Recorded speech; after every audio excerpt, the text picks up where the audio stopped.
Recipe for Success, the story behind one of Hampton Roads' most prized places.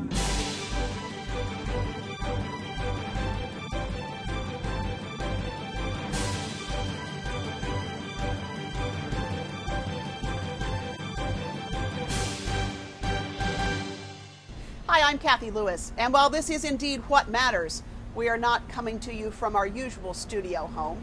We come to you this week from a Hampton Roads landmark, a place where generations have gathered to drink their first milkshakes, to celebrate school victories, to court, to gather and reminisce with old friends. This is Doumar's, or Dou's as the regulars call it, and it's been a fixture on Monticello Avenue since 1934. And for all those years, Albert Doumar has been behind the counter and out in front, manning the machine that made the world's first ice cream cone at the St. Louis World's Fair back in 1904.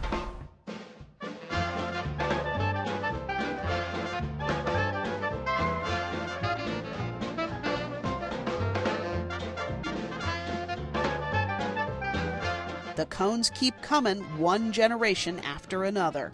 We have been coming here for 28 years, since I was about 2.5. 20 years. And that's, what's your favorite? Oh, of course, the barbecue. The Doumar family has been serving up ice cream cones in Norfolk since the ice cream cone's been around. As the Smithsonian Institute agrees, a fellow named Abe Doumar in 1904 invented this edible American icon. His legacy, 105 years later, a drive-in diner at the corner of 19th and Monticello, where the very same machine is still cranking out the cones. This is a Ringo. Ringo is vanilla ice cream, chocolate sauce, whipped cream, cherries, and Doumar's cone all crushed up in the bottom. That's the best. Order up a burger and fries or a Ringo, and if you're a car hop, you gotta know the lingo. Upstairs is coleslaw and hot sauce on anything. It could be a cheeseburger with coleslaw and hot sauce. It'd be upstairs. Big Daddy is a big cone.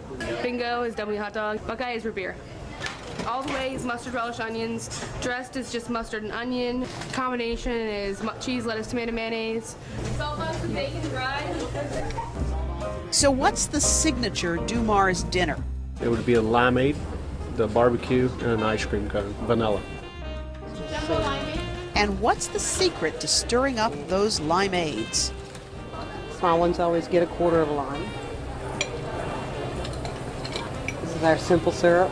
This is the sweetening aspect. Okay. Couple pumps of that. Doumar's crushed ice. Other fries to ride. Just soda water. 20 years and I still know how to make them.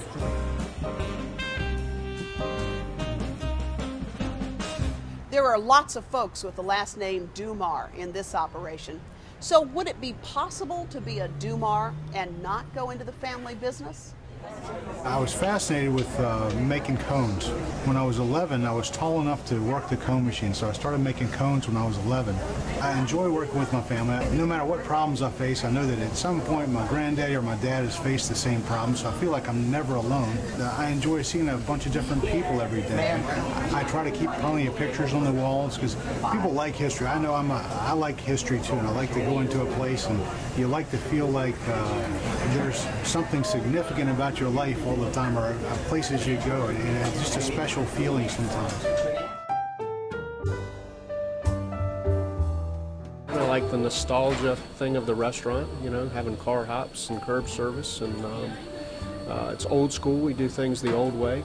I really enjoy the people. I enjoy meeting people every day. The business plan that was created by Albert's father and his uncle, and then the one Albert has massaged over the last 60 years.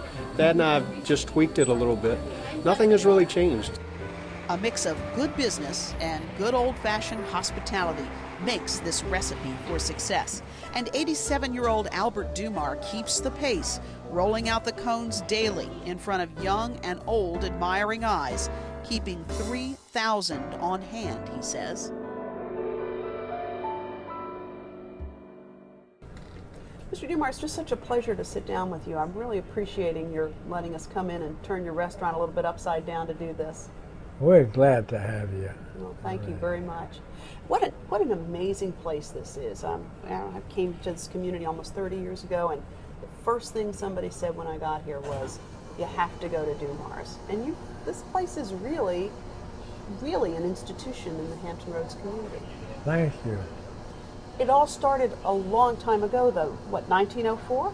1904. We were souvenir salesmen at the time, and my uncle was a super salesman.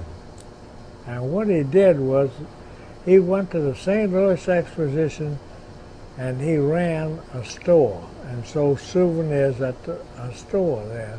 But the shop closed at 6 o'clock every night.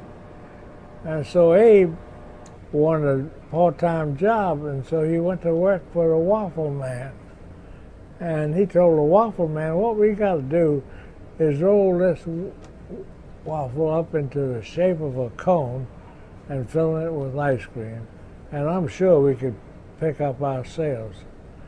So the man says, well, you're off every night at 6 o'clock. Why don't you do it? And so he did it. And every night he made ice cream cones on a small waffle iron that was heated by charcoal. Wow. And it was one waffle iron, and he could make one at a time. It'd take him a whole minute to make one waffle. So he took that one waffle iron up there to a machinist in Hoboken and told him, he said, put 4 of these together.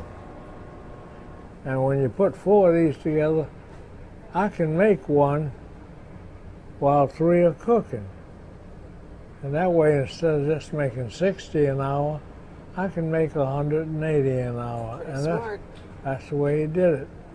And he made that machine, and he took it to Coney Island, and he got himself 3 other fellows, and they all went in together, and they made ice cream cones.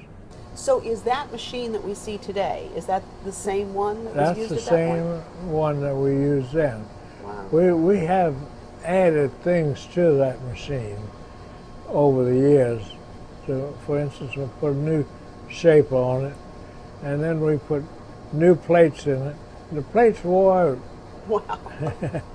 Eventually, we switched over to propane. Propane gas was far easier and a lot hotter. I know that you, on the day that we're visiting you, you're in the morning, you're making the cones in the store, but then there's a lot of days that you're also outside making cones too. We really make them in the summertime and the outside too. What happens is we sell a lot of cones without ice cream. The big jars. Yeah. And we sell them and put 25 in a jar and sell them to people. You know, hey, you can take ice cream and feed your husband ice cream and he'll get a bowl full. But if you just give him a cone, all he's going to eat is a lot less ice cream. So that's interesting. So it's a diet management philosophy. Yeah, right. So you're taking care of us all at the same time. Right. And so let's sort of take it back to, we've talked a bit about that beginning time that it all started off essentially of this cart. But he didn't go immediately to this location, right? There was another location. No, he went to Coney Island to start with. And what he decided that what he's going to do is go into the state fairs. And that time, state fairs were a big thing in and around. They had a Norfolk Fair out there on Lafayette Boulevard. He'd spend about 2 to 3 weeks in each place, depending on how good it was. So how did he come to settle here? We came to Norfolk because he was interested in visiting all the Wild West shows and the state fairs and things like that. But he came here and he brought somebody with him to run the place. And this man that he brought had a room on 38th Street with him, and they rented a room right there. Somehow, that man that he brought with him got the idea he was going to try his own at it. So he did it. He put in a bid which was better than my uncle. And he got it, and there was my uncle. And he had already made all arrangements with the ice cream people. So what he did was he told his buddies about it, and there was his buddies told him, come on to Ocean View. And he took a spot in Ocean View, and it turned out to be great. He got through the whole year. He never wore an overcoat, and he thought that was great. Yeah. And he started there, and that was the year that Teddy Roosevelt started the Great White Fleet, and that was a big. It was a big draw. And that was the year that, if I remember this, I don't remember it, but I'm told that in 1907, when they came down here for that Jamestown Exposition, that's really where they discovered the land on which the naval base sits today. Right. That was the site of it, right? Right. Yeah. So that was a situation. That's fascinating, because you have a situation there where it looked like that was not going to go well for him because his partner took the idea and kind of set it up on his own. Right. But he wound up, I was going to say making limeade out of limes, but that's not quite right. It's kind of close, though. Yeah, so anyhow, Abe was satisfied with that location at Ocean View, thrilled to death, because those ships going by just attracted tons of people. And the amusement park was nearby there. Oh, he was inside the amusement park. Right. Oh, so he got all the amusement park folk. Yeah. Right. He kept on with Ocean View Park, and he eventually built 7 stands in the Mile district of Ocean View. So how did we come to this location? Oh, in '33, that's when they had a hurricane and destroyed Ocean View Park. And that was a terror. I mean, people still talk about that storm. Right. So he got down there and saw that destruction. 6 of his stands with their equipment disappeared. So basically, he lost everything in that storm. Yeah, right. He lost it all. He was broke after that. Even though he'd lost everything. Yeah. So he decided to come downtown. What he did was rented a couple of lots from Mr. Talbot on the corner of 20th and Monticello. That would be Minton Talbot, I guess. Minton right? W. Talbot, right. And so he liked it, so he rent us a place where we could manufacture cones in the city of Norfolk on Talbot Street. So my father got on Talbot Street and made ice cream cones and wholesaled ice cream cones to whoever wanted to buy them. So he made some ice cream cones. Talbot Street lent him a store for $16.66 a month rent, payable in advance. Thank you very much. Wow. So how did he come to this location? Then he came down here and built a small shack, and it was a stucco building, but he built the frame first and then put stucco on it. At 34, they opened up here. Here. Right. Okay. And so what was outside here in 34? Because you were a little boy at that point. Yeah, I was a young fellow. Yeah. But there was nothing on this street. Is that right? Wow. Right.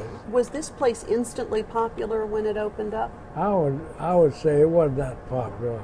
Really? It really wasn't. So when do you think it started getting this iconic sense about it? Because I think that with my father, the first thing he did was he paved the lot.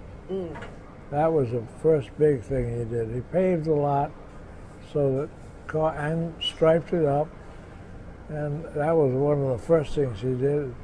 Then he built a dance hall behind it. Really? Really did. a dance hall behind the original building. Now, you graduated from Maury High School. Right. In what, 1940?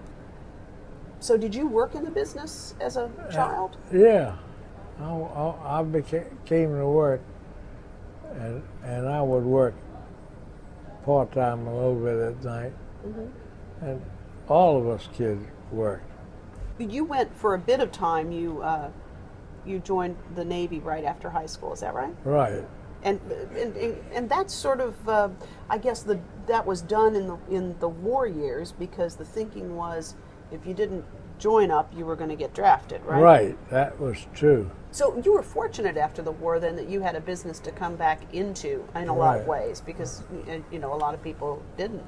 So when you came back from the war and were working in the business, what was this place like at that point? Well, it was during the war. It was a busy place. I can imagine. Then we come into after the war. Then you come into the 1950s, and this place is hopping by the 1950s, isn't it? Right. Yeah. 1949, we decided to build a new place, and this was essentially what we built, what you see right here. And we started, and right from the beginning, it was busy, really busy. Like right now, we have 4 curb bureaus that work mostly in the daytime and 4 at night. Mm-hmm. In those days, we'd work up to 10 or 12 girls at night. Wow. Wow. Did you ever hire men for that position, or was it always women? Well, everybody tried men. Uh-huh. It never worked. That's interesting too, because it reminds me that this place has been here through an awful lot of social change. I mean, you had the women's movement, you had civil rights movement, all of that taking place during the time that this location has been here. I see African American people in this restaurant all the time. Was that always the case? Did African American people come here in those days? Well, we had a section over there where we sold takeout orders. Right. And they would come up and get a takeout order. Interesting. Could they have come in and sat or not? They could come inside, but I don't think we served them on the inside. Interesting. Which, of course, was the way it was at that time. That's right. Wow. So was that, do you remember that moment where you started serving African Americans? We just switched over without thinking about it. Mm-hmm. No fanfare, just did it. Just did it, that's all. And we specifically hired some curb bureaus at that time to break in the customers, really. Wow, that's interesting. And we did that. And your curb girls never wore roller skates, as was very popular in the 50s, because you're asphalt, right? Right. The asphalt, it doesn't have any strength to it. Mm-hmm. So what you've got is where the car parks is a slight dip. So you'll have 4 little dips in there where the tires sit. So you really have to have concrete for the roller skates. So for roller skates, you can't operate without the kind. 60s and 70s, things just kind of went along the way they went along, right? Right. You come up to maybe the early 90s, and you get word that there may be some competition coming to town really close, as in next door. Right. We got a little competition. The fast food places came into town, and I think McDonald's started first. Were you nervous about that? I think everybody gets nervous about competition, but at that time, you stood in line at McDonald's on the outside of the building. Right. So we didn't feel it so bad.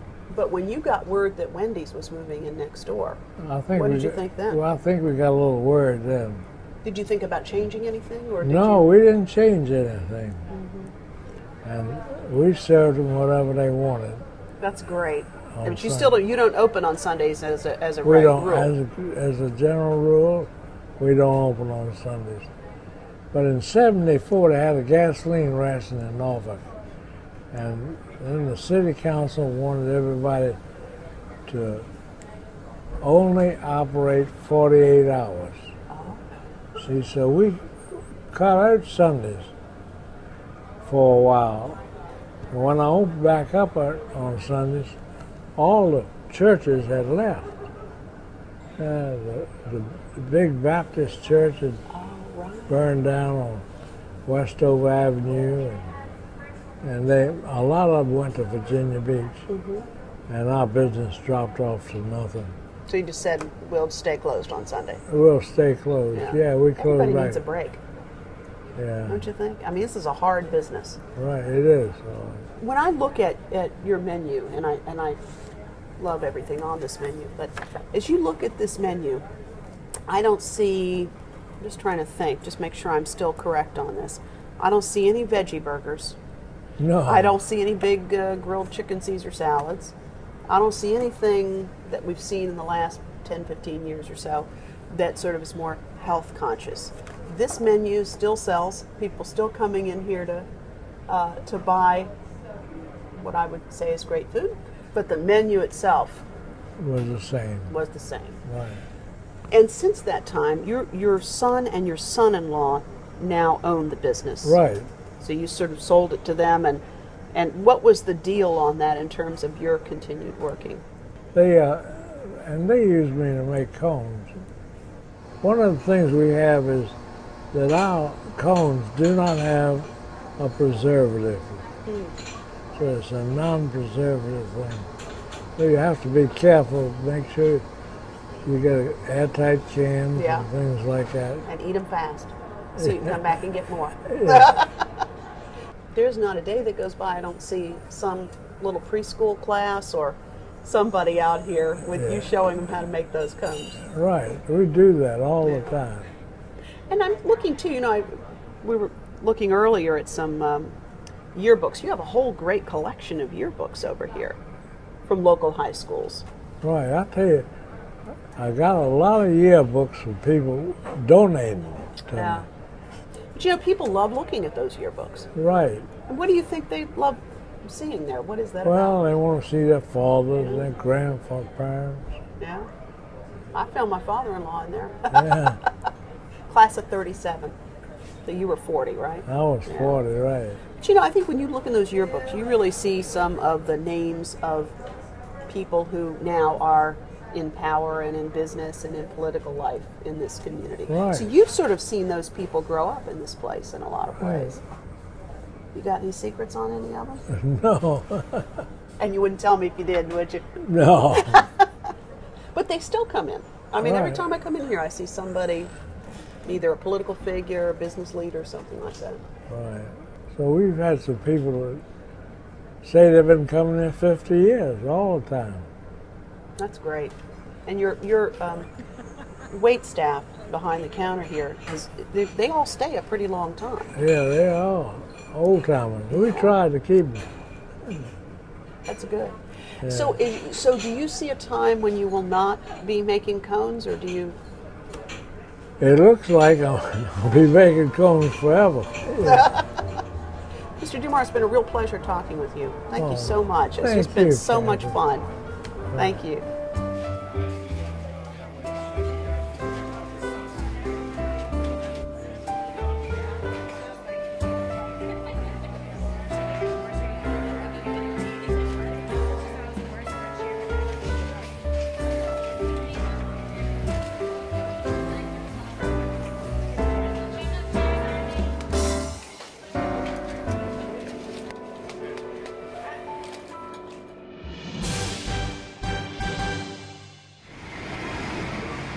In a fickle, trend-driven consumer market, Doumar's continuing success is a marvel.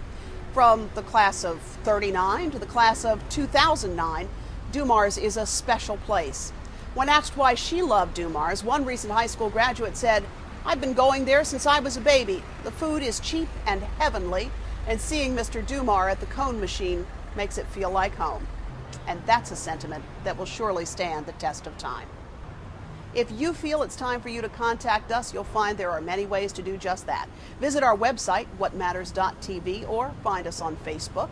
You can also write to us at 5200 Hampton Boulevard here in Norfolk, or call us at 889-9425. Also, tune into our weekday radio show, Hearsay, at the noon hour on our public affairs station, 89.5. For all of us at What Matters, I'm Cathy Lewis. We'll see you next time, maybe right here at Doumar's.